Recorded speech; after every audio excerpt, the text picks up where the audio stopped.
கல்வி கண் திறந்தவர். சரிங்களா? ஏழை எளிய மாணவர்களும் கல்வி கற்க வழிவகுத்தவர். சரிங்களா?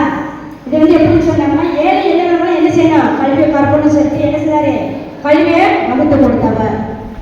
பள்ளி மாணவர்களுக்கு மதிய உணவு திட்டத்தை அறிமுகப்படுத்தவரை